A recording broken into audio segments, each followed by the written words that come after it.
नमस्कार, मैं हूँ गायत्री गुप्ता और आप देख रहे हैं SPN9 न्यूज़। और इस वक्त कठुआ कांड को लेकर पूरे देश में उबाल का माहौल है, आक्रोश का माहौल है। सबका अपना अपना एक पक्ष सामने आ रहा है, सबके अपने में बयान सामने आ रहे हैं। सियासी नेताओं का अपना पक्ष है, आम लोग का अपना पक्ष है, तो ख़ास लोग यानी कि जो हिंदी सिनेमा के लोग हैं वो भी अपना कहीं ना कहीं गुस्सा जाहिर कर रहे हैं। और जस्टिस फॉर परी, हम नाम आपको नहीं बता सकते हैं लड़की का, और हम उसे परी के नाम से आपके सामने पेश कर रहे हैं। और ऐसे में आप खुद देख रहे होंगे इस वक्त मीडिया में, चैनल्स पे, डिबेट में हर किसी की ज़ुबान पर उन्नाव कांड और कठुआ कांड ज़्यादा चर्चाओं में है। ये इस वक्त ज़्यादा चर्चाओं में है, कुछ समय बाद ख़त्म भी हो जाएगा। ये बात हम भी जानते हैं और बात आप भी जानते हैं, क्योंकि मीडिया ही हर चीज़ को बढ़ाता है और मीडिया ही हर चीज़ को घटा भी देता है। तो ऐसे में जिस तरीके से ये कठुआ कांड सामने आया है, इस कठुआ कांड में एक बड़ा टर्न है जो कि शायद अभी आप लोग को पता नहीं है। कठुआ कांड में आप ये जानते होंगे, सांजीराम जो कि पुजारी है मंदिर का और जो मुख्य आरोपी है, मास्टरमाइंड है, जिसने बलात्कार किया, उसके साथ 6-7 और आरोपी हैं। एक पुलिस अधिकारी है दीपक खजूरिया, जिसकी शादी टूट गई है। शादी टूटी नहीं है लेकिन शादी टल गई है। 7 दिसंबर को उसकी सगाई हुई थी। उसकी जो मंगेतर है रेणु शर्मा, उसने साफ साफ कहा है कि मैं खुद उससे पूछूंगी कि तुमने ऐसा किया है या नहीं किया है।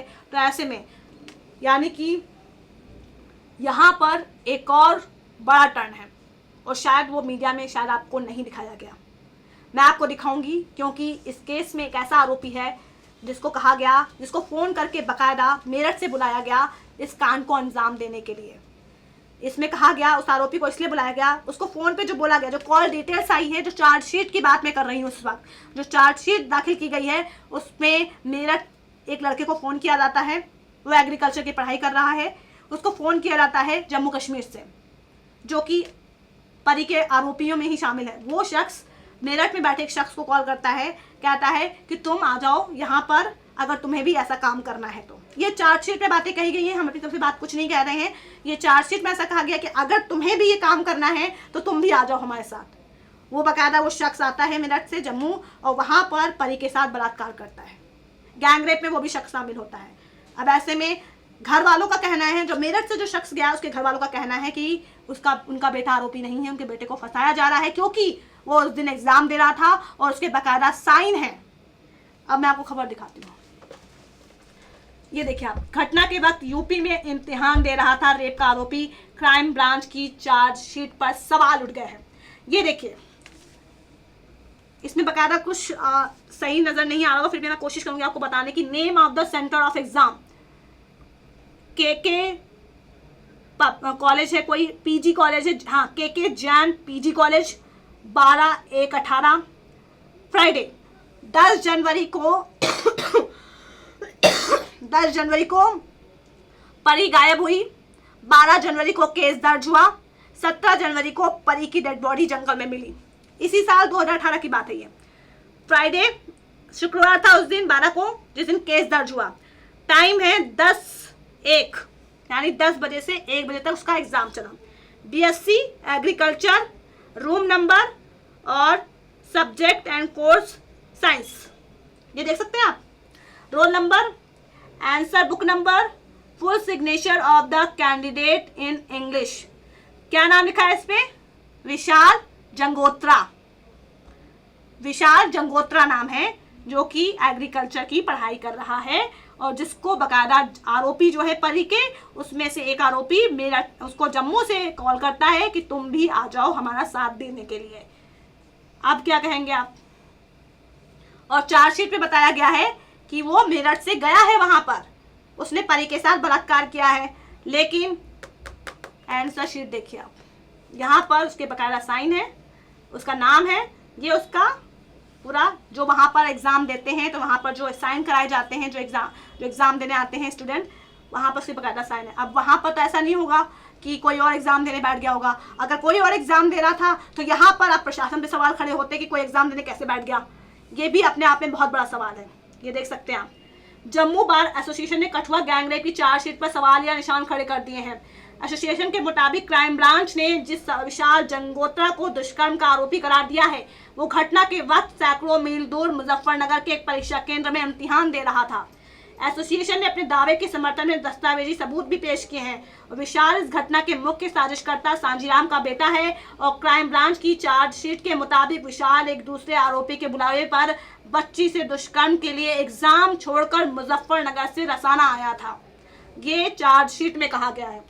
बार एसोसिएशन का दावा है विशाल जंगोत्रा 12 जनवरी 2018 को मुजफ्फरनगर के एक परीक्षा केंद्र में इम्तिहान दे रहा था। वो चौधरी चरण सिंह विश्वविद्यालय के तहत आने वाले आकांक्षा कॉलेज का छात्रा था, जिसका सेंटर मुजफ्फरनगर के जैन कॉलेज में पड़ा था। वहां के रिकॉर्ड इस बात के गवाह हैं, इसमें बाकायदा तारीख भी लिखी हुई है और विशाल के साइन भी हैं। और बार एसोसिएशन के प्रवक्ता एडवोकेट गगन बसोत्रा ने ये सारी बातें सामने रखी हैं और उनके मुताबिक इस केस की जांच शुरू से ही शक के दायरे में है और विशाल जंगोत्रा का केस इसकी गवाही देता है। और विशाल 12 जनवरी को परीक्षा केंद्र में था। वो मृदा विज्ञान की परीक्षा दे रहा था। कागजों के मुताबिक उसने सुबह 10 बजे से लेकर दोपहर 1 बजे तक एग्जाम दिया, जबकि चार्जशीट कह रही है विशाल को मुख्य आरोपी दीपक खजूरिया ने 11 जनवरी को ही टेलीफोन पर बताया था कि अगर वो अपनी शारीरिक भूख को मिटाना चाहता है तो वो भी रसाना में आ जाए। नाबालिग को 11 जनवरी के दिन अगवा कर लिया गया था और विशाल मुजफ्फरनगर से 12 जनवरी सुबह 6 बजे रसाना पहुंचा। इसके बाद सुबह 8:30 बजे स्थानीय देवस्थान आकर उसने दुष्कर्म किया। अब बड़ी साजिश का हिस्सा मान रही है क्राइम ब्रांच। रेप वाले दिन परीक्षा देने और हाजिरी रजिस्टर पर विशाल के दस्तखत की बात को क्राइम ब्रांच एक बड़ी साजिश का हिस्सा मान रही है और क्राइम ब्रांच कह रही है कि इसके लिए सांजीराम ने कॉलेज प्रबंधन और विश्वविद्यालय के कर्मचारियों को पैसा खिलाया और परीक्षा केंद्र में मौजूद रहने के दस्तावेज तैयार किए। इस मामले की क्राइम ब्रांच आगे जांच करेगा और क्राइम ब्रांच ने संबंधित परीक्षा केंद्र जाकर कुछ दस्तावेज और सीसीटीवी वीडियो रिकॉर्डिंग के फुटेज सब जब्त किए हैं और इस बात का जिक्र क्राइम ब्रांच ने अपनी चार्जशीट में भी किया है। देखा आपने, ये है विशाल जंगोत्रा का सच।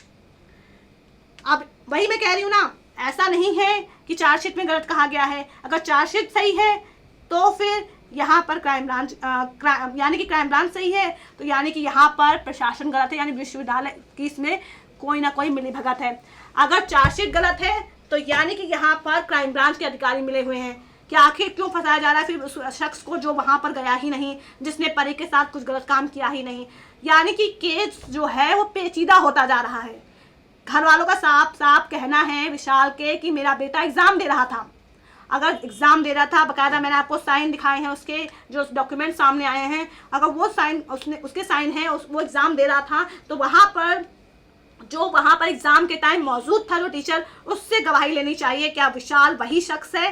क्योंकि अक्सर हम ऐसा भी देखते हैं कि नाम कि वहाँ पर शक्ल किसी और की होती है और नाम किसी और का होता है, ऐसे फर्जी वाले बहुत से सामने आते हैं। तो अगर यहाँ पर क्राइम ब्रांच सही है तो ऐसे में क्राइम ब्रांच के पास एक प्लस पॉइंट है कि जाके वहाँ पर पता कर सकती कि आखिर उस रूम में कौन एग्जामिनर था, कौन चेक कर रहा था, वहाँ पर किसने साइन कराए वहाँ पर। तो वहाँ पर अगर शक्ल मैच हो रही है विशाल की तो जाहिर सी बात है कि विशाल ही एग्जाम दे रहा था। अगर वहाँ पर विशाल की जगह कोई और बैठा था तो जाहिर सी बात है कि यहाँ पे विश्वविद्यालय के लोग मिले हुए हैं और ऐसे में फिर विश्वविद्यालय पर नकेल कसनी चाहिए। यानी कुल मिलाकर जिस तरह से विशाल जंगोत्रा को लेकर एक खबर सामने आई है वो बता रहा है कि केस पेचीदगियों में फंसता जा रहा है। कठुआ के मामले में एक बहुत बड़ी कड़ी यही है और ये देख सकते हैं आप यहाँ पर एनसीआरबी के 31 दिसंबर 2016 तक के आंकड़े हैं और साल 2013 से 2016 के बीच का औसत निकालकर आज तक के आंकड़े यानी 16 अप्रैल 2018 तक के आंकड़ों का अनुमान लगाया गया है। और इस हिसाब से हमारे देश में हर साल रेप के 36,000 केस दर्ज होते हैं।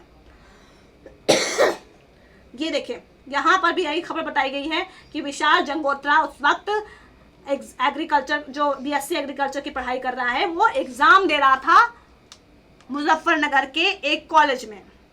चार्जशीट कह रही है कि वो रसाना आया था, उसने परी के साथ बलात्कार किया, दीपक खजूरिया ने उसको बुलाया था। और ऐसे में अब यहाँ पर सवाल ये है कि आखिर सच क्या है?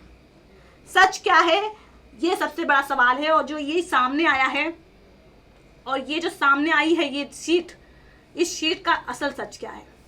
इसका सिर्फ असल सच वही बता सकता है जो इस दिन एग्ज़ाम दिलवा रहा था वहाँ पर, जिसने साइन लिए हैं विशाल के। वही बता सकता है कि विशाल ने साइन किए हैं या फिर यहाँ पर फर्जी साइन किए गए हैं या फिर यहाँ पर सांजीराम की मिली भगत है या फिर वाकई विशाल जंगोत्रा यहाँ पर एग्ज़ाम दे रहा था, उसको बेवजह फंसाया जा रहा है। बार एसोसिएशन जो है वो लगातार चार्जशीट पर सवाल खड़े कर रहा है।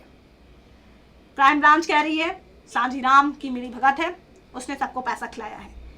अब यहाँ पर जो है विशाल जंगोत्रा, इसकी भी पड़ताल करनी बहुत ज़रूरी है, क्योंकि अगर इसने काम नहीं किया है तो इसको बेवजह क्यों फंसाया जा रहा है, और अगर ये आरोपी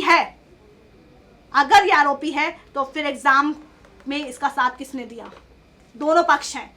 अगर विशाल आरोपी नहीं है, उसे फंसाया जा रहा है, तो उसे सज़ा नहीं मिलनी चाहिए, लेकिन अगर वो आरोपी है तो फिर विश्वविद्यालय के लोगों को भी पकड़ना चाहिए कि आखिर कहाँ से सपोर्ट किया गया उसे, और किसने उसकी जगह एग्ज़ाम दिया, और क्या उसने वाकई एग्ज़ाम दिया है, या फिर वहाँ पर मिली भगत से सिर्फ उसे प्रूफ के तौर पर एक साइन करवा लिया गया। बहुत बड़ी जांच का विषय है, और ये क्राइम ब्रांच को अब इस पर तहकीकात करनी चाहिए, और तहकीकात करेगी भी, क्योंकि कहीं ना कहीं कुछ तो दाल में काला है। तो दर्शकों, कठुआ कांड से ये थी जुड़ी बड़ी अपडेट। बने रहिए आप SPN9 न्यूज़ के साथ। नमस्कार।